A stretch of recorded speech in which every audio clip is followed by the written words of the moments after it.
Isang insidente kamakailan lamang kung saan dalawang babae ang nabangga na isang motorbike habang sila'y tumatawid sa pedestrian lane sa Taft Avenue sa lungsod ng Maynila. Ang insidente na ito ay nagbibigay diin sa kalagahan ng pedestrian rights at mga batas trapiko na nagpoprotekta sa karapatan ng parehong pedestrian at driver.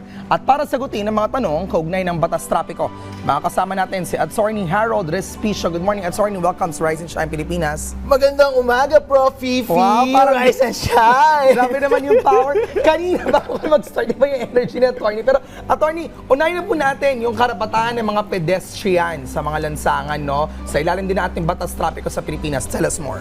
Sure.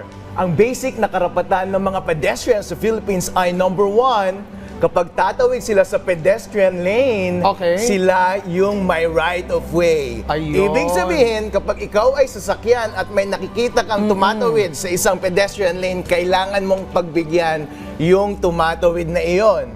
Pero, kapag yung pedestrian ay tumatawid sa pedestrian lane pero nakalagay stop, Okay. o kaya may traffic enforcer sabi niya stop, huwag ka dapat tumuloy. Okay. At ang tutuloy doon ay ang sasakyan. Okay. Yan yung basic na karapatan ng mga pedestrian sa ating batas. So what happens pag siya ay tumawid pa rin regardless kung naka-red light tapos nabangga siya? Ayun, kasalanan niya yun. Ah. Pero hindi ganoon kasimple yun, Prof. Okay. Fifi.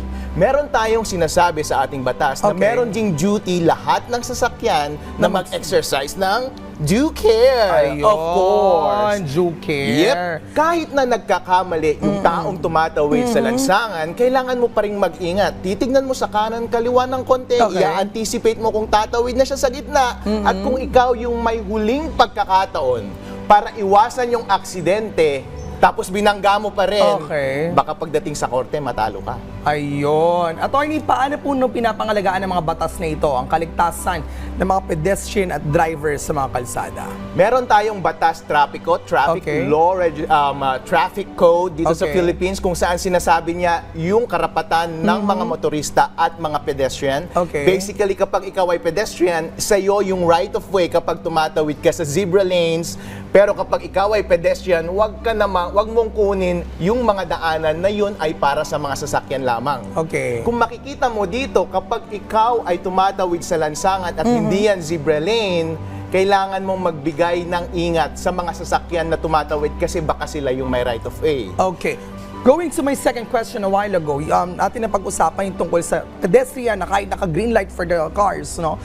Similar doon sa nangyari sa Taft Avenue. What could be the intervention na pwedeng gawin dapat dito in terms of the law, in terms of the penalties sa pwedeng harapin ng mismo nakamotorsiklo? Alright, kapag nangyari yung maganyang aksidente, merong Okay. mga pulis na nagre-respond sa Okay. situation. And pupunta sila sa presinto at Okay. malamang ang ikakaso kay sir ay reckless imprudence resulting in physical injuries. Kapag Ayun. physical injuries lang, kapag namatay, homicide Okay. siguro. At titignan yung kasalanan ng motorista kung sapat ba ang pag-iingat na kanyang ginawa habang siya ay nagda-drive. Okay. Sa tingin niyo po ba, attorney, sapat ba ang signages at traffic lights bilang proteksyon? Wow!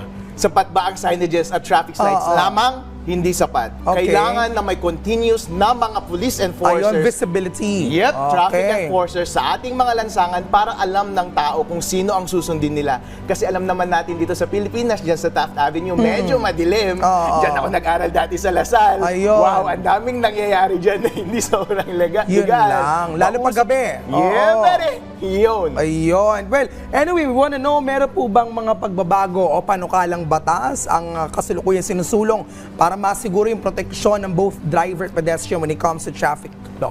Maraming mga panukalang batas na Okay. ilinagay na sa Senado at House of Representatives Okay. para paluwagin yung karapatan ng mga pedestrian sa ating basas. Tulad ng sabi ko kanina sa iyo, yung karapatan lang nila ay kapag tumatawid sila sa zebra lane. Okay. Pero merong mga panukalang batas na sinasabi na kapag kahit hindi zebra lane yan at tumatawid ka sa lansangan, sa iyo pa rin ang right of way. Ayun. At ang unang dapat mag-ingat ay ang motorista. motorista. Okay. Pero sinasabi rin ng mga panukalang ito, pero kapag meron namang overpass or underpass at merong zebra lane, huwag ka namang basta-bastang tumawid. Okay. Kasi ang napansin natin dyan sa ating mga ka-RSP, tayo ang common courtesy natin kapag driving dapat laging defensive. Sure. So regardless, minsan kung may pedestrian lanes o wala, kailangan ba laging pinapauna ang pedestrian talaga? Yun yung courtesy. Okay. Pero pagdating sa batas, yung right of way, kapag nasa lansangan at hindi zebra lane, nasa kotse. Okay, paglilinaw lamang, kung sakali man, pero wag naman sana, ay nagresulta ito sa homicide, kasalanan na ito ng driver.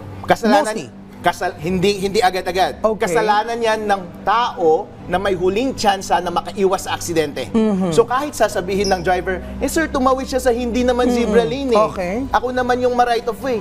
Pero, sapat ba ang pag-iingat na ginawa mo? Nakikita mong tumatawid na yung tao, naka-wheelchair sa gitna ng daanan, hinarurot mo pa rin. Ikaw ang may kasalanan. Ayun. Attorney, paano po ang proseso ng pag-ain reklamo kung mayroong paglabag sa pedestrian lane?